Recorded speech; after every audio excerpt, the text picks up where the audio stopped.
Hello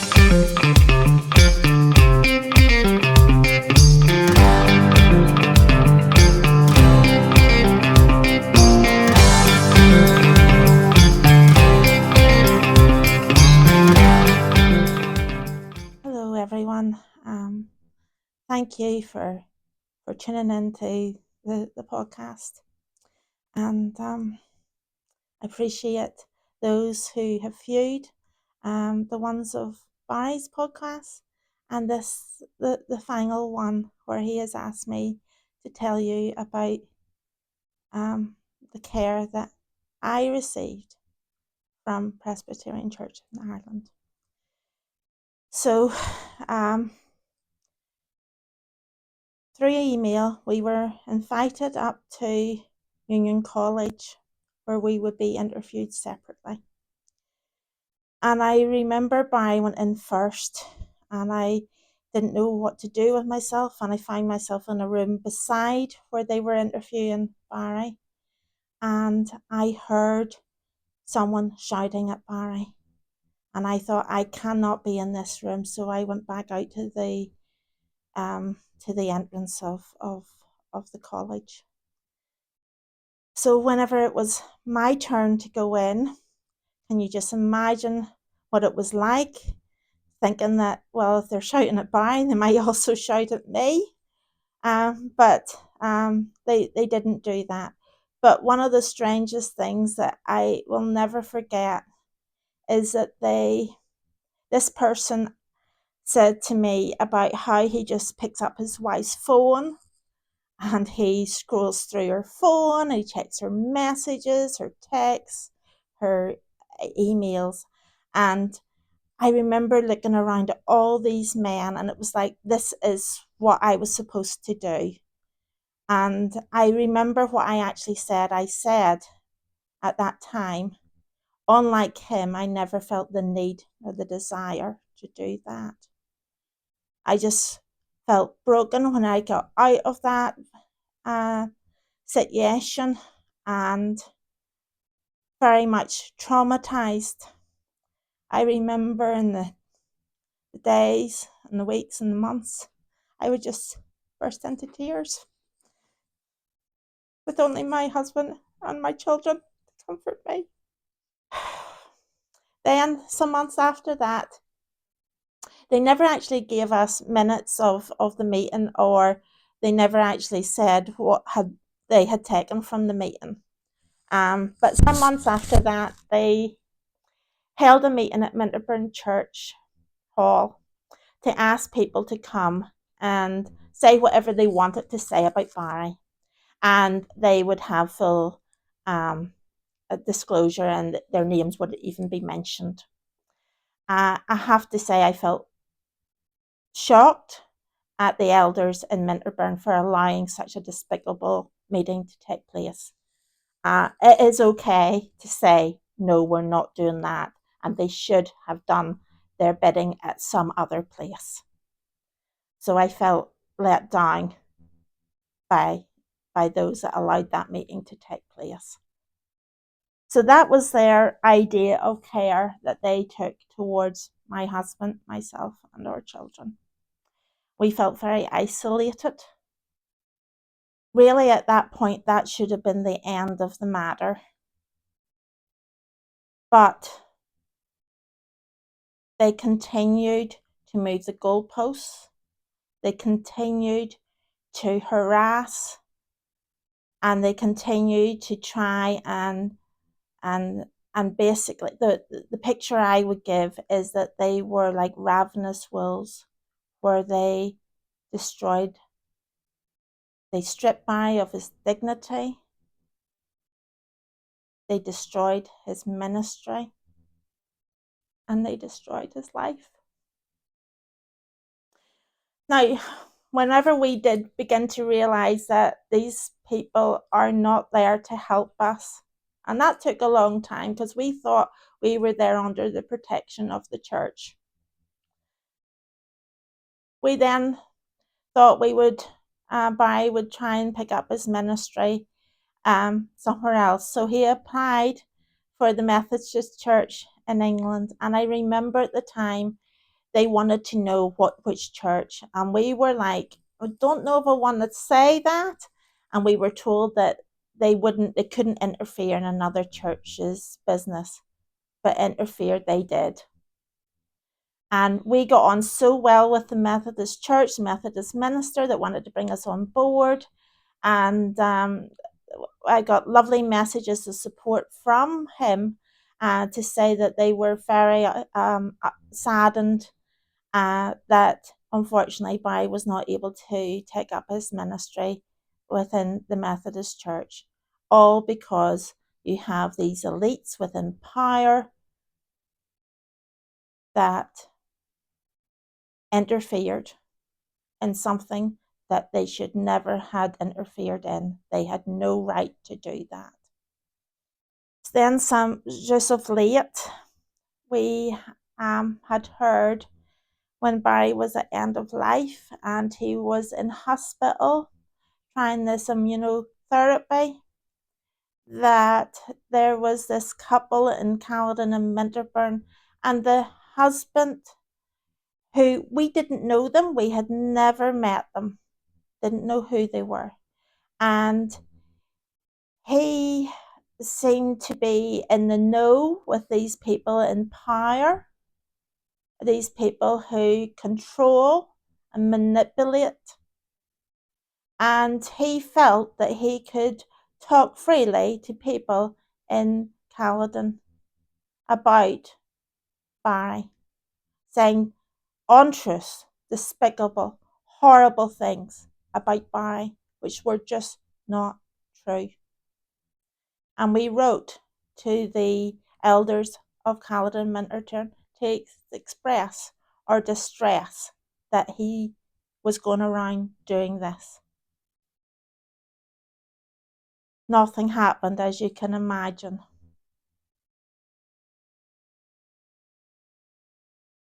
Then at Barry's funeral, a lot of people introduced themselves. I knew a lot of people at the funeral. Great support for my children from both schools, from staff, and from students. But I remember this couple was sort of standing off a little bit towards before we went up, and the undertaker brought them over, and I introduced myself and I introduced my children, and I thought it strange that they didn't say who they were, but I just went, that's a bit odd, and then I went on up to take my position for the start of Barry's funeral. So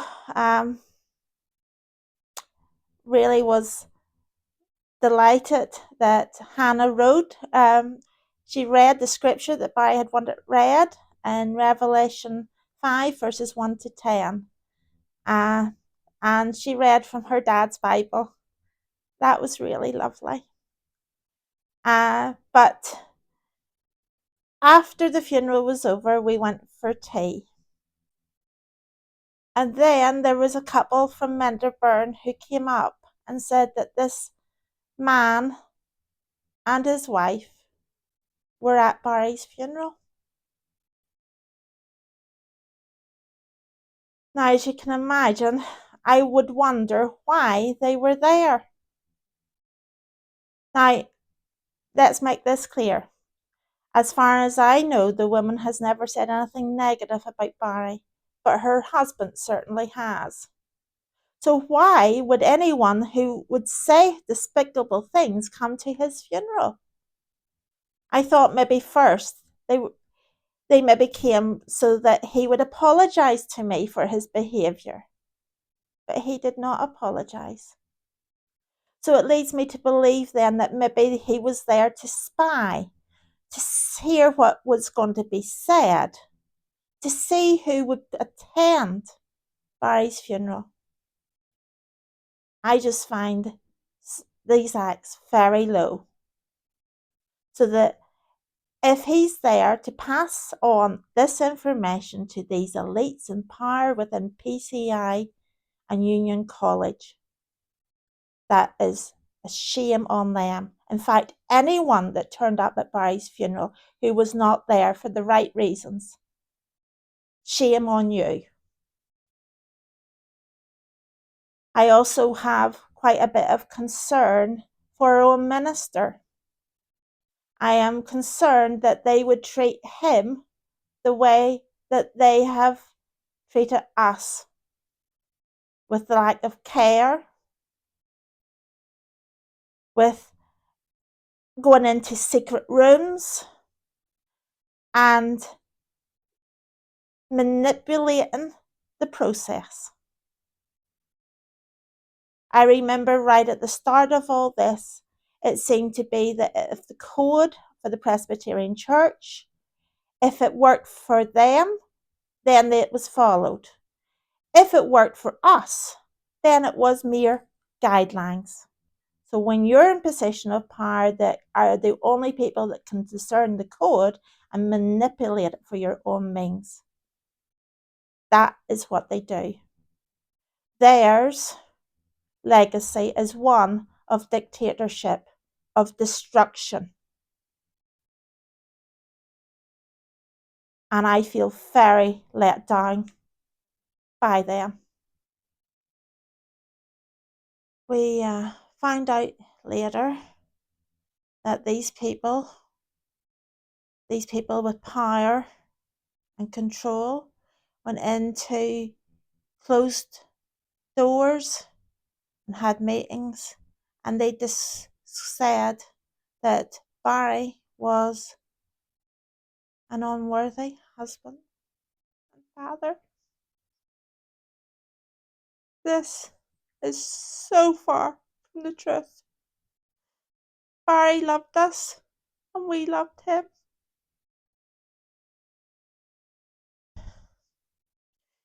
Now, I also want to say that tyranny, abuse of power, and bullying happens in the church because good people sit back and do nothing. Now, I don't want this all to be, I want to pass on about Barry. I am so thankful to the Lord that Barry came into my life. I remember right at the start when we were first dating, he says, "Ashley, I feel called to the ministry." And he wanted to know that I would support him in that. He had such a love for the Lord that it drew me to him. He was able to read scripture and expound it, that it made scripture come alive. I was so proud of Barry, and I love Barry. We had such a lovely life together. We would go off on holidays together, and then the children came along, and we were so proud of our children.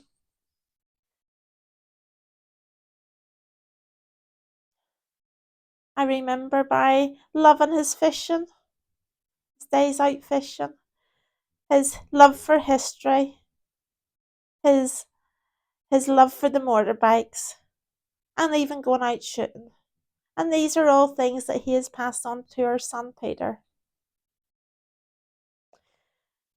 He also loved Hannah to bits. She was always her dad's number one girl, and she could do no wrong in his eyes.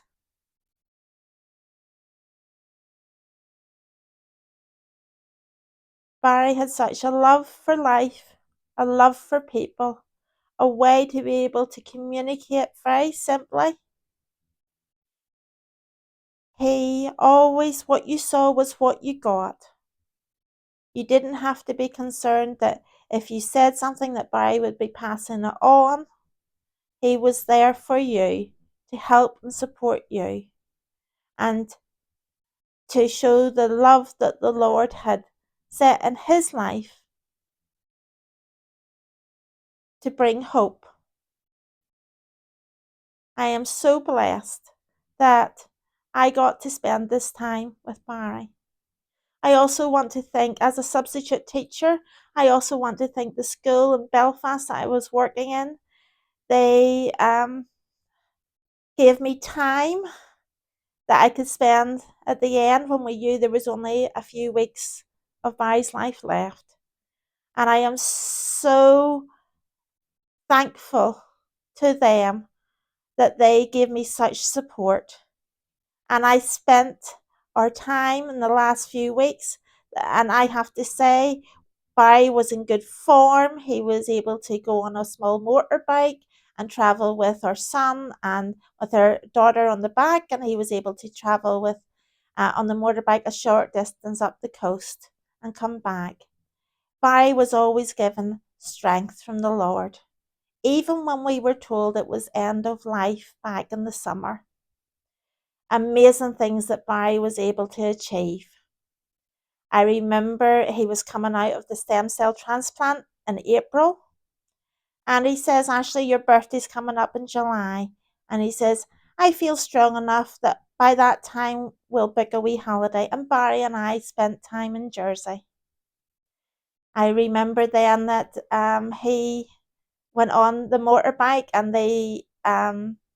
our son, our daughter, and his brothers went for a journey, a few days up to see the west coast of Scotland, and they got the train into Edinburgh. I also remember when we came back, one of the things that Barry and our son Peter have in common is a great love for history, and especially World War II. And I am so thankful to the Lord that they got to go on their journey. And he went on his motorbike with Peter on the back, and they got to travel down to Dublin and crossed over to France. And then they were able to even go around the sites for World War II and into Belgium, into Ypres. And Barry makes friends no matter where he goes. He had a friend who did a lot of work on the motorbikes, and one of his apprentices was doing a lot of work for the superbikes, and they got them passes, so they went down to see the big superbikes and got to see that. It's amazing what Barry got to do towards the end of his life. Then one of his consultant, which was absolutely fantastic, and also became a friend. He says, take yourselves off for a week and do something and come back and we'll try this immunotherapy. So Barry and I'm thankful again to the school I was working in, and off we set, and we had a week's holiday in Crete. Amazing. Driving around Crete, seeing the museums, going seeing the different harbours, and just enjoying ourselves. And we got home, and Barry went straight into hospital. And he was in hospital for a number of weeks. He was out for Christmas, so we spent Christmas here at home. And then in January, we got an opportunity to go to our friends in Dundrum, and we got to spend some time with them. We moved on, one of the things that the consultant had said, there was only a short time left. And he was concerned because sometimes people with Barry's type of cancer can have a very difficult, painful death. But that was not the case. Barry's wishes were that he would go into the Macmillan Centre Cancer Care beside Laurel House. And Barry went downhill very, very quickly. And we spoke to the children. The consultant says, no, everybody come up just to discuss what we were to do. And we were given an opportunity, and I thank his consultant for that. They always give Barry the opportunity to say what would happen. So Barry took this last ditch effort of this particular chemotherapy from injections, and I was able to take him up on the Tuesday and the Friday. In fact, the first Tuesday and Friday, Barry drove himself. I was just there to be a support to him. And then of the last week, he went up on the Tuesday. And I remember saying to him, let's just go and spend some time together and we'll let them know that. And he goes, no, we'll stick with the plan. We'll stick with the plan. So we went up and he got his injection and he came home and took his chemotherapy drug. And he says to me, he would, if I would give him a hand up the stairs. And so he got upstairs. And then life just seemed to slip away. But he was very clear at the end. And I am so thankful that I was there. I think it brought both him and me a lot of peace. And the Lord took him. So he has no more pain, no more suffering. I remember when I called our daughter up because her son was working, and I said, now that is, your dad has passed away. That is your dad's body, but he is now with the Lord. So what I would like to say at this point as well is the messages that we of support that we have received, the number of people who have contacted me to say that what they church, the elites, those handpicked people in positions of power, their abuse of power that they have shown to us, they have also shown to many others. And what I would say to you now is, get your message out there. Because the message that they give is completely different to actually what happened in your life.